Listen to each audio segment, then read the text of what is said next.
Welcome home to USA Global TV and Radio, a place where dreams take flight, with authentic storytelling, diverse perspectives and meaningful conversations, where global stories unite and bridges are built beyond all borders. Discover world-class education, entertainment, hope and inspiration. Together, we're building bridges worldwide. Subscribe to our channel, USA Global TV. Download our app, USA Global TV. Be our guest or join our team. Visit usaglobaltv.com. Thanks to our founder and executive producer, Dr. Jacalyn Kerbeck. Music score by Yeffy Tang from Cloud Road Music.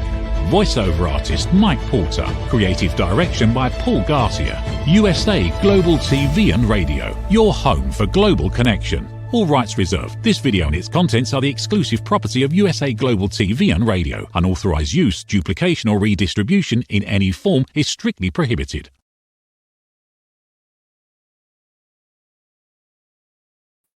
Hello and welcome to USA Global TV and Radio, and Happy New Year to all of our viewers, whether you're here on the live or the replay. This is our first show in 2025, so Happy New Year to all of you.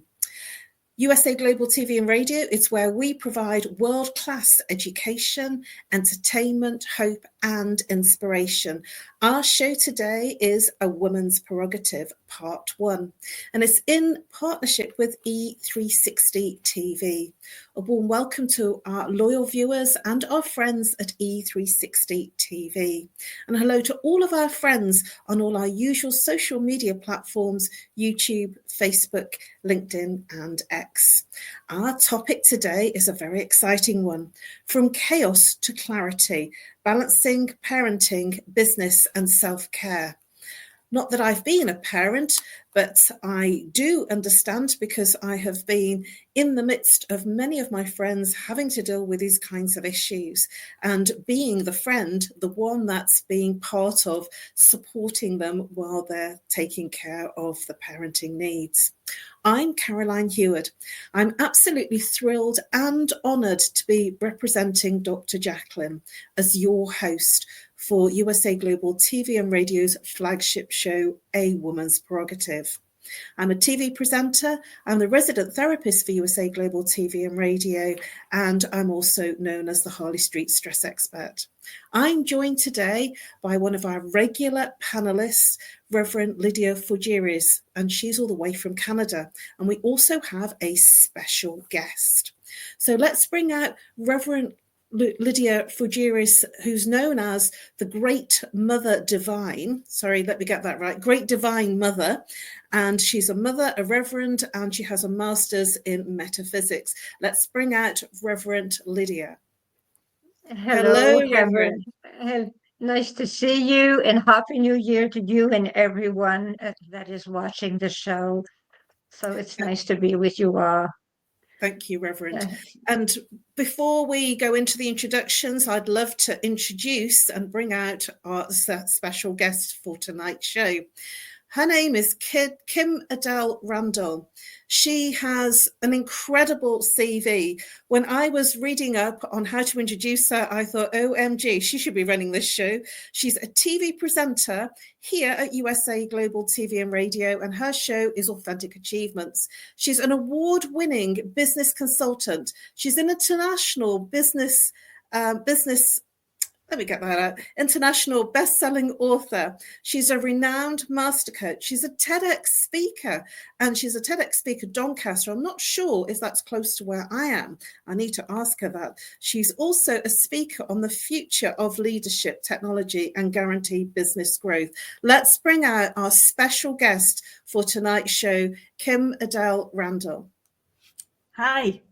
Hello. Hello. Thank you so much for having me. And Happy New Year to everybody listening and watching, and Happy New Year to yourself, Caroline, and also to Reverend Linda. I'm so thrilled to be here. So thank you so very much for having me. Well, it's an absolute pleasure. You've been on our radar for some time to come onto the show, and I'm very pleased to have you here as our special guest. Let's introduce ourselves and say a little bit about what you do. So for people that are here for the first time, so they find out a little bit more about what you do. Reverend Lydia, would you like to begin with how you help people and a little bit about what you do? Well, I do help people in mastering their emotions. The fact is that I balance chakras just like you do, Caroline, but in a different way. I am more a holistic nurse. I have a diploma as a holistic nurse also. So I help people master their emotions. And since I worked as a registered nurse, I have a background in psychiatry also. So I do help them as an intuitive healer also.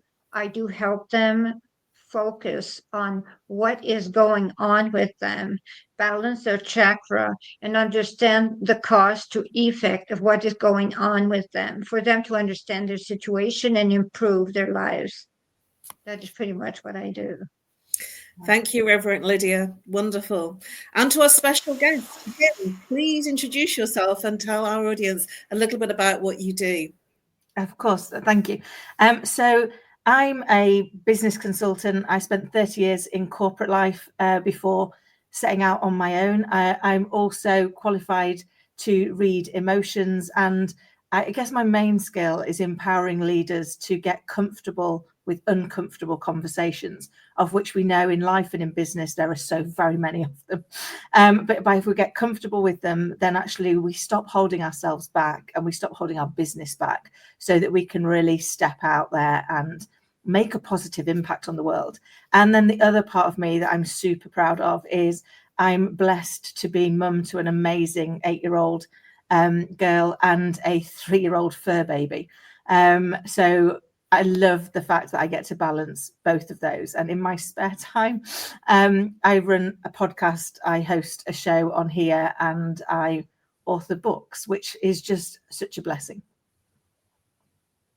Wow, thank you very much. Wonderful. It's absolutely amazing to have you on our show. Thank you, Kim. And for me, I'm known as the Harley Street Stress Expert, and I help people best their stress. How do I do that?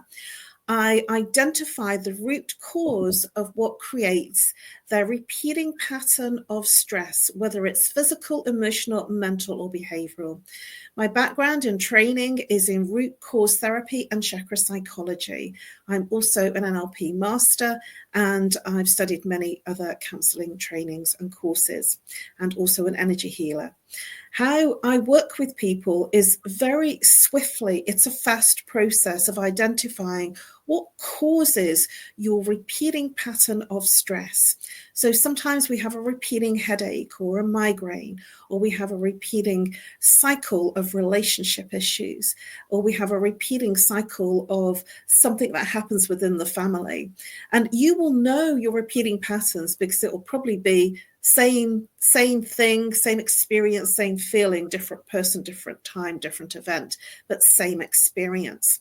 And it's that I will help you break through and identify what has caused that initial block, and remove that, and that allows the emotions to run free.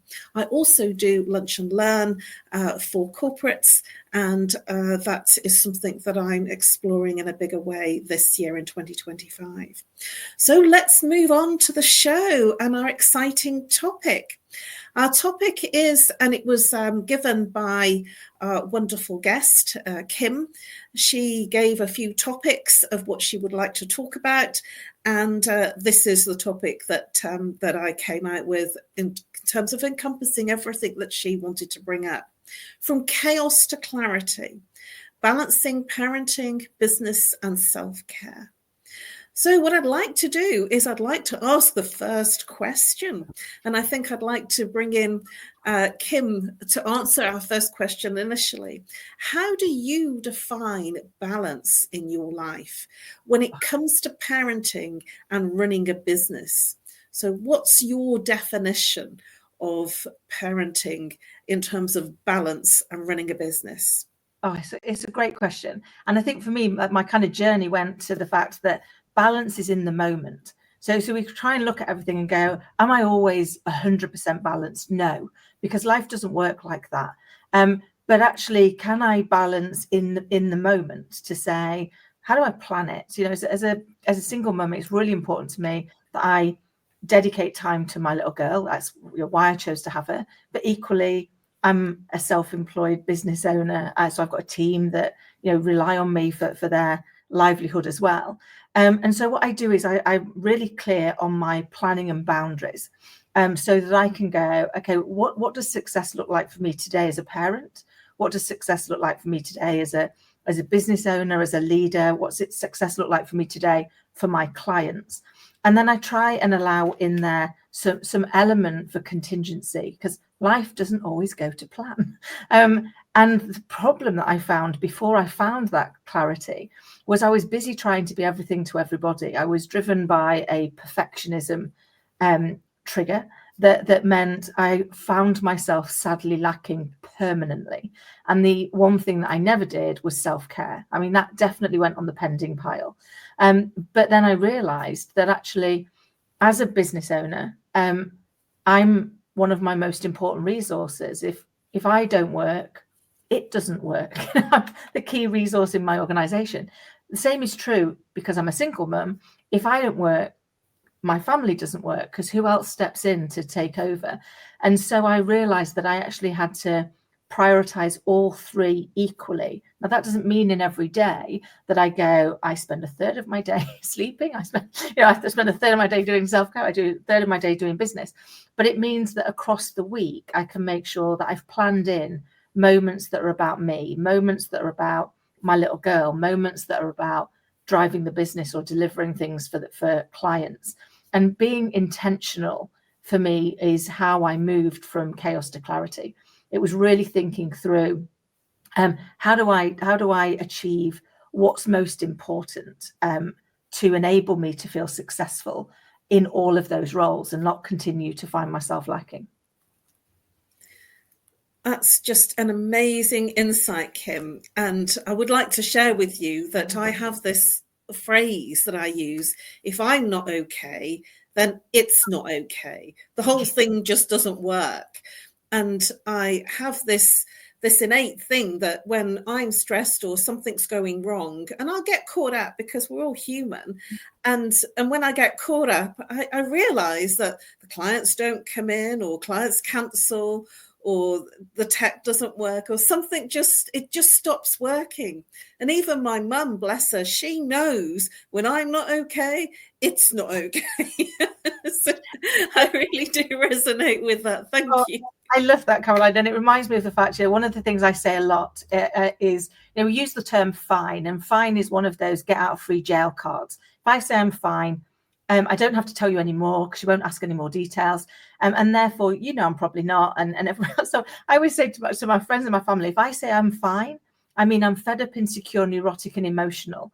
So what I need is for you to get me a glass of wine or a cup of tea. And if I were you, I'd get out of there fast. Because I am anything but fine in that moment. Because whenever I'm okay, I can come up with a better word than fine. So fine is my hopeful keep you away blanket, but I now acknowledge that for myself and recognize it, and then invite people in to go, I'm saying I'm fine, which means I'm actually not, means I am actually fed up, insecure, neurotic, and emotional. So I do need a something, so please help me. Whereas for a long time I didn't. I did the whole, no, if I say this, no one's going to ask me any more questions. And therefore I can carry on wallowing in my self-pity internally whilst outwardly pretending that everything in the world is okay. And that's not a safe space for us to heal. Well, I totally agree with you. What does Reverend Lydia think about what's been shared here, and the thoughts about fine, and what it means to you in terms of defining balance? Because there's been a lot shared here. So let's hear from what Reverend Lydia has to say about the points that have been raised. Well, I pretty much thought exactly like Kim, and you actually also, because when I would say I am fine, that would mean stay away. because I had to work 20 days to 16 hours a day, and I would say, I'm fine, I'm okay, and let's move on. That was when I was saying it's fine, it was the opposite. So I needed some space, that is all. And I also ended up being a single mother of two, and now I'm a grandmother. But at first it was difficult. My 16-year-old and I had his 8-year-old was difficult. Being a registered nurse, having to work overtime, handling work. I was juggling 2 jobs, so it was quite difficult. And I managed. But the thing is that, at some point, I would say I was in survival mode because I could not sleep. It was so difficult. But as we always say, the show must go on. And I kept my show going. That is what I did until, I faked until I made it. That's it. So that's what I did. No other way. Thank you, Reverend Lydia, and thank you for your vulnerability and transparency. It's very appreciated. Thank you. And I'm sure our viewers will be able to hear that authenticity in what you've shared, because it isn't easy. And I really value the fact that you've allowed your vulnerability and your authenticity in your response. Thank you. So what's been the biggest challenge that you faced as a parent and business owner, and how did you overcome it? And I'd like to go over to Kim initially, because you've been the one that's on rocket fuel at the moment, and that allows our Reverend Lydia to have a little contemplate of what has been the biggest moment for her. So Kim, what has been the biggest challenge for you, and what did you do to overcome it? So great question. My biggest challenge, and it was in the early days, and one was just before I became a single mum, and then one was just slightly after. And I had 2 very serious health scares, and I was still desperately trying to pretend I could do everything, and not accepting help. And when I got to my second one, I remember I was actually at work, and I was COO for a big organization, so working lots of hours, coming home, looking after my little girl on my own. She was only 2, and I had a cold, or at least that's what I thought I had. And everyone at work was like, "Kim, you're really ill." And I was like, no, I'm not. I'm a cold. I'm in my 40s. I'm a single mum. Things just take a little bit more time. I'm absolutely fine. And then I ended up in intensive care because it wasn't a cold. It was double lung pneumonia. And I realized in that moment that I had to stop pretending to the world. And first, I had to stop pretending to myself. So I couldn't do it all. And I couldn't continue to run on empty and achieve anything. And so, I remember being in the hospital bed and the doctor saying, I said to the doctor, tell me what I need to do to get out of here. And he looked at me and he went, "Madam, I don't think you understand. We're not sure you are getting out of here." And I was like, no, you don't understand. I have a 2-year-old at home that's never done more than one night away from me, and she won't know what's going on. So I am going to get home to her, and you're going to tell me what I need to do. And I was really lucky. 3 days later, I was allowed out. And he said to me, "I don't understand how you got your body to go from what I saw in your x-rays to what I see on them today." And I said, "Really simple. You got me to stop. For 3 days, I couldn't do anything. I was strapped up to a machine known to man." And so I had to just rest and really take focus and go, what's important to me? What is it? If this had been my last 3 days on earth, what would I have wanted to have done with them instead of what was I doing with them? And so I vowed that if I was given the chance and I got out, I would quit my job and I would be more intentional. But it took 2 events, because that had happened to me when Scarlett was 9 months old, and I share that in my TED talk. But that wasn't enough to make me make a big enough change. It made me make a lot of changes, but not a big enough change to suddenly go, my measure of success needs to be mine, not what I think the rest of the world views as successful or not successful. And so I had to take the journey inward, which we know isn't always a nice journey. It's not always a pleasant one when you realise you're the cause of most of your problems. But equally, you therefore are the answer to most of your problems. Thank you so much for that incredible share. I really felt you, and that really touched my heart. Thank you very much for your authenticity, and also being so vulnerable in that response. It's very appreciated. I'm sure our viewers that are here, either on the live or the replay, will have equal resonance with what you've just shared. Thank you. Reverend Lydia, do you have any thoughts or comments to make about what Kim has just shared? And do you have your own biggest challenge to share with our viewers? Well, my biggest challenge to share is discipline.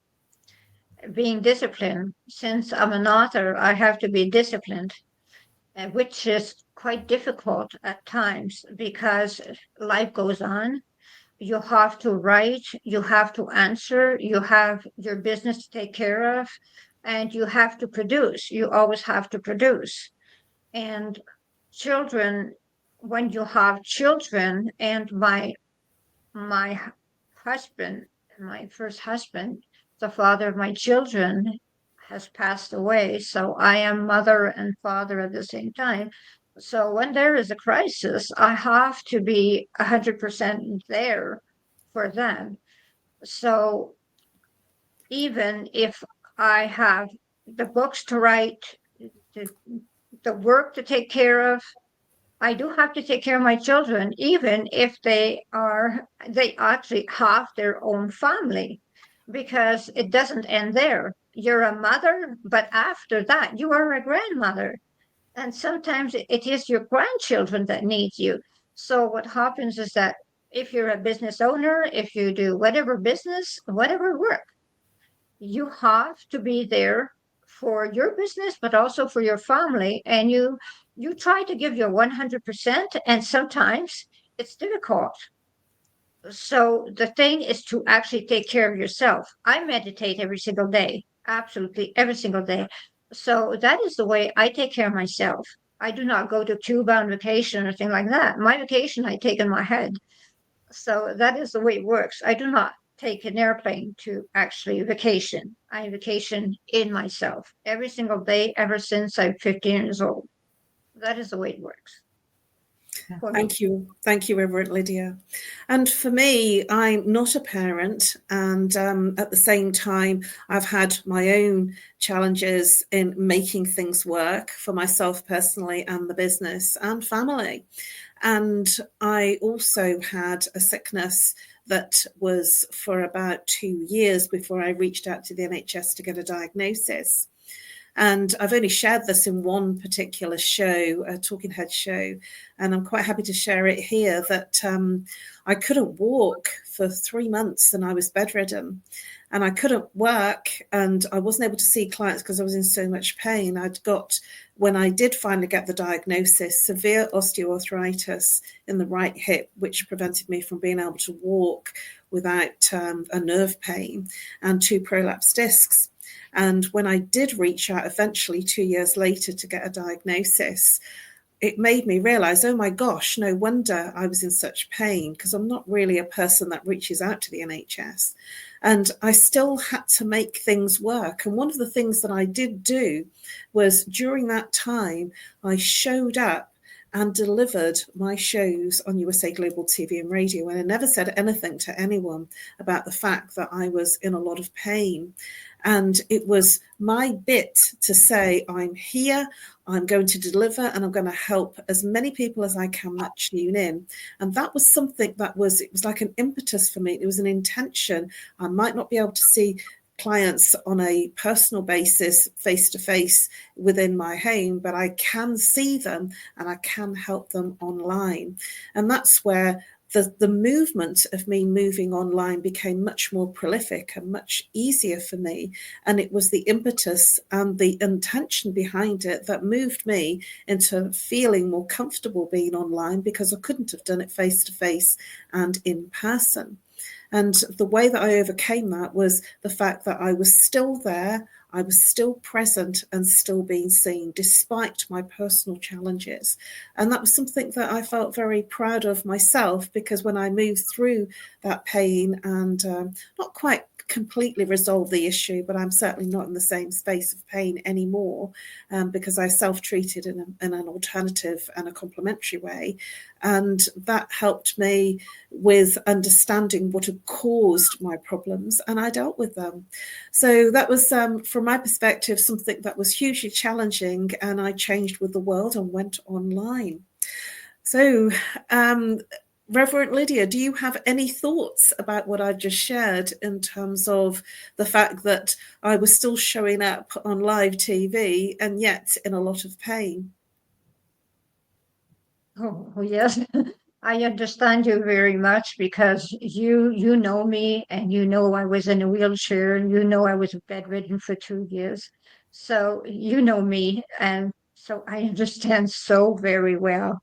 And we have to show up, even if it hurts, even. And the thing is that if we are discouraged, people around us, have pity for us. We have no pity for ourselves. The show must go on. That is all. So we just do it. We just do it.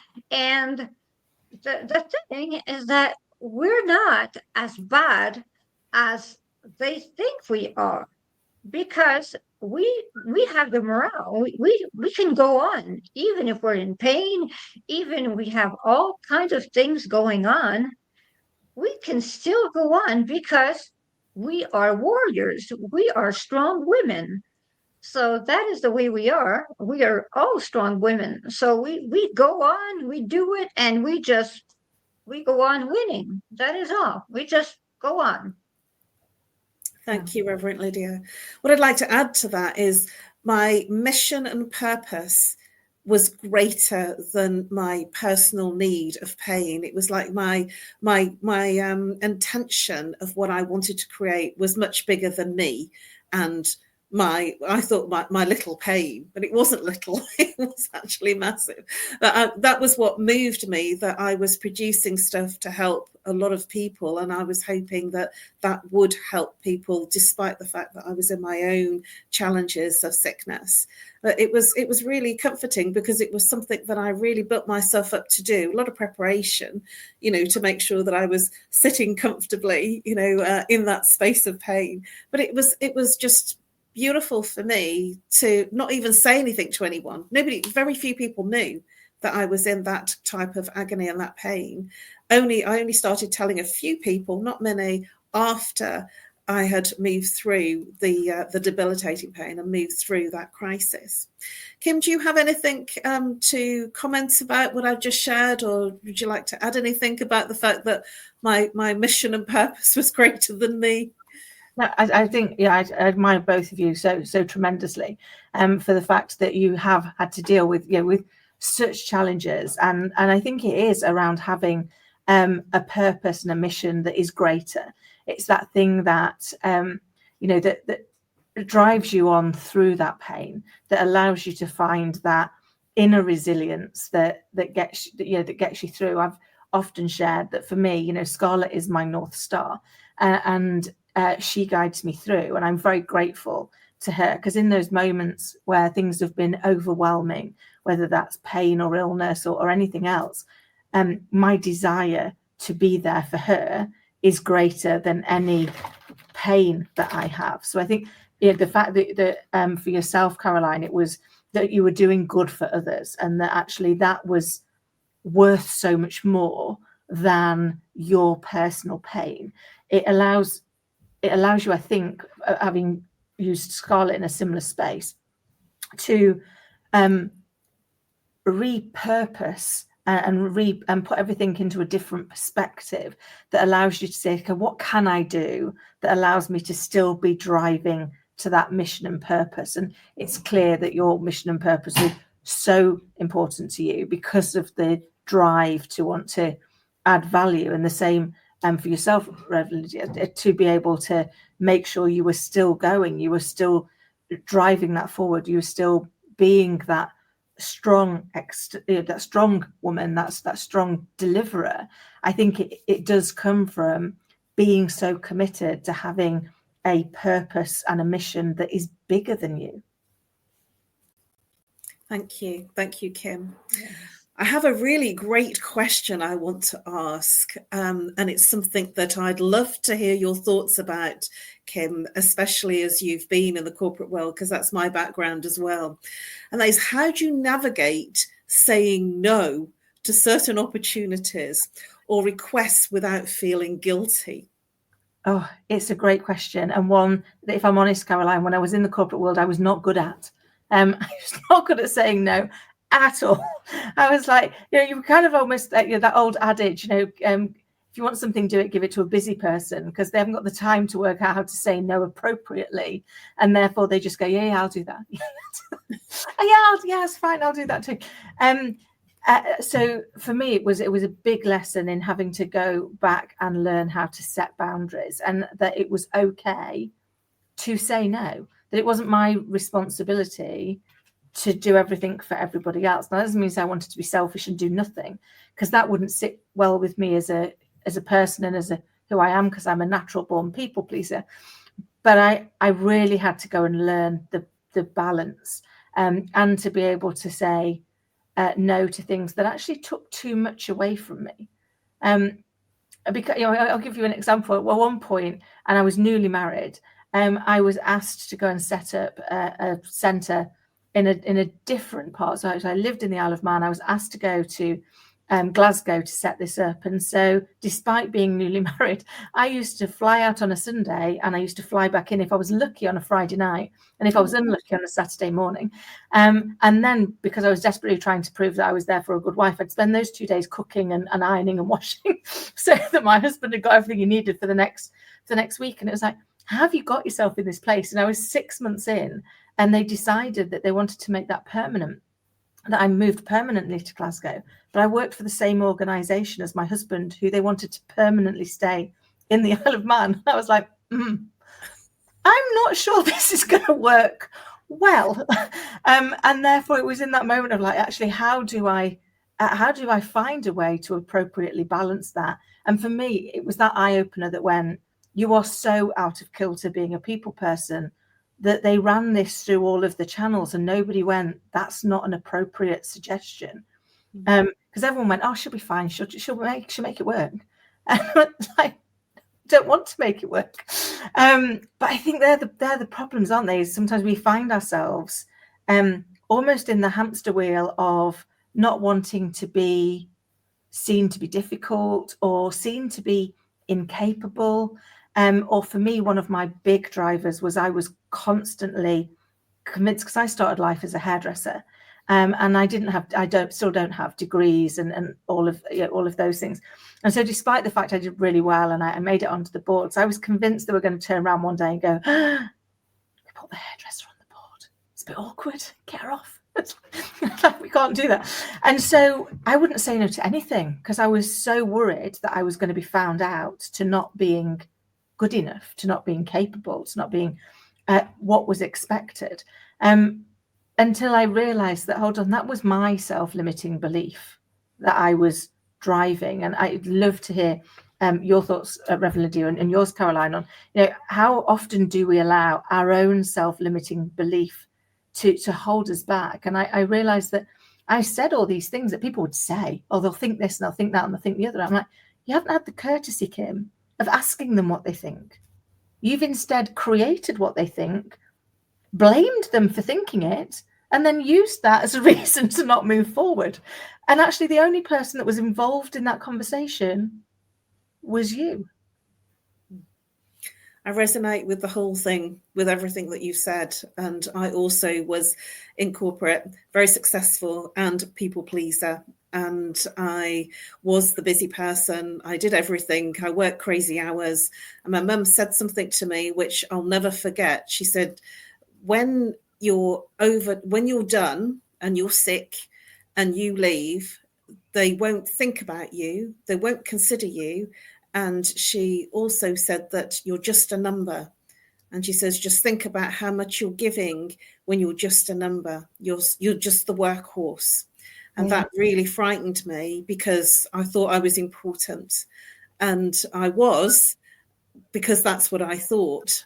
And I didn't say no very often. I've learned to say no. And I've learned to stop and pause and think and consider. I used to just jump in saying no, but now I pause. I might even take a day or so, or maybe a few days, just to feel into it, to feel, is this right for me? Should I go into this with everything else? Because I don't want to not perform. And that's one of my things. I like to, if I can't do it, and if I don't think I've got the time, then I would rather withdraw than commit to doing something that I know that I don't have the time to do. But that's now, I'm now 60. So this is something that I've had to learn and adapt myself and adapt my overreaching, saying yes to everybody. I've had to learn in meditation how to say no. What are your thoughts, Reverend Lydia, in terms of saying no and navigating not feeling guilty, and what obviously Kim and myself have shared? Well, as for me, I was a people pleaser also, like most of us are. And the thing is that, I could not say no neither, but at some point I realized that I was out of time. So I realized that my lives of people were at stake if I was taking too much in.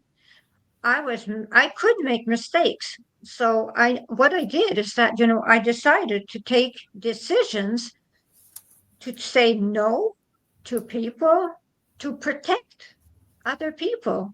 Because since I wanted to be a superwoman, well, I was not helping myself and I was not helping anyone else. I was not helping my family. I was not helping my patients. That was a disastrous position. So instead of saying yes all the time, I decided that I would decide what was more important and what was less dangerous if I was saying no. So my decision of saying no, what was coming from my decision of saying no or saying yes? So I would always balance my response to someone asking me something. Because the thing is that, when we say yes too much, well, we're overwhelmed and we try and we feel guilty and we cannot deliver. And people around us say, she told me yes, but she did not do this. And someone else says, yeah, but she told me yes to this also. And she has not finished yet. And that is what happens when we say yes to everyone. So we have to choose our battles. That is exactly the way I see it. We have to choose our own battles. I'm so in agreement with you, Reverend Lydia. I really am. Choosing the battle is the thing that I really resonate with. Well, we're almost at the end of our show. Can you believe that, ladies? And I had so many more questions. But I want to do, just before we finish, a very quick fire before we finish off with how people can contact you. And that is, how do you stay resilient? A very quick response. How do you stay resilient when faced with unexpected challenges in business or in family life? Let's go to Kim, our special guest. How do you stay resilient, Kim? So for me, when things get out of control, of which life throws as many plot twists, I look at what's the things I can control and I control the hell out of them because that allows me to keep moving forward. And before you know it, you've got through whatever it was. Thank you. I love it. Reverend Lydia, what say you? Well, I'm the kind of person that before taking a decision, I take my 24 hours. So I always take 24 hours to take whatever decision because I do not like to take a decision on the spur of the moment. So my way of being resilient is by taking my time. So I take 24 hours for whatever. I take 24 hours and it works for me. So as long as it works for me, that is the way. Thank you, Reverend Lydia. And for me, one of the things that I do when things are really getting me down and I'm faced with big challenges is I like to dance and I like to chant. So I put my headset on and I sing and chant. Sometimes put the 80s music on because that's my time. And sometimes I chant Sanskrit mantra and I dance. Neighbours have heard me when I first arrived here at 2 a.m. So now I don't do it at 2 a.m. anymore. Well, thank you very much, ladies. Please, before we go, Kim, share how people can contact you and the best way to contact you. Of course. And thank you, Caroline and Dr. Lydia, for having me on the show. And as you can see, my little person demonstrating chaos to clarity in the background. So she's joined us as well. So the best way you can get in touch with me is either go to my website, which is AuthenticAchievements.com, or you can find me at kim@kimadelrandall.com. I see she's escaping in the background. Or you can find me on social media, either as Kim Adele Randall or at Kim Adele 10. Thank you, Kim. And Reverend Lydia, how can people reach you and what's the best way to contact you? The best way to contact me is with my phone number, which is 1-514-582-6882. 1-514-582-6882. There's also my website, www.lydiafougere.com. They can join me also with my Instagram, Diva Divine Mother _.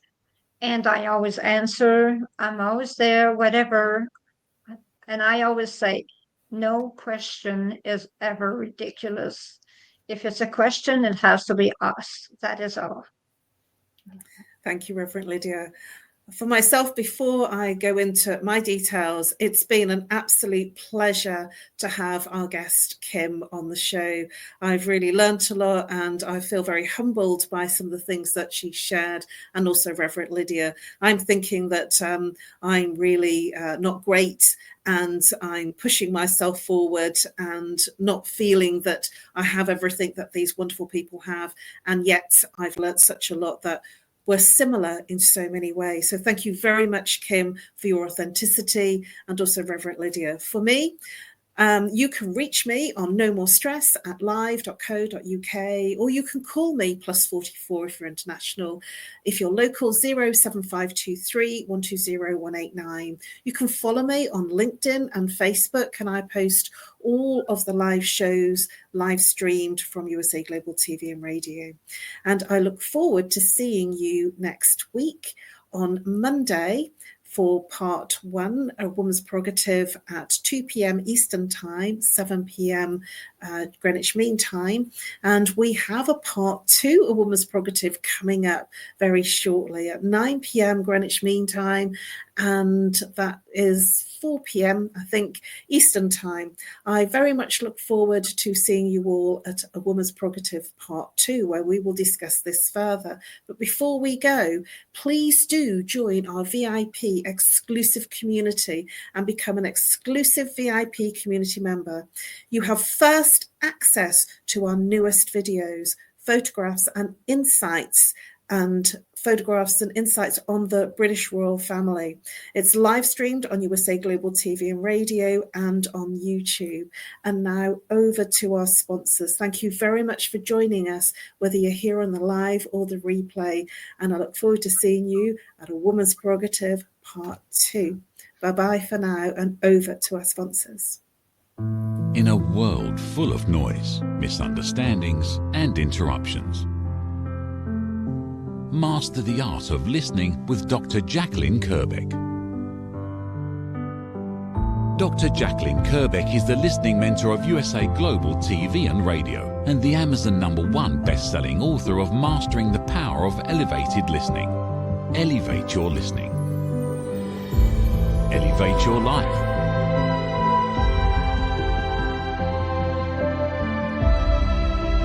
Join a global learning experience in person or via Zoom. Reserve your spot today.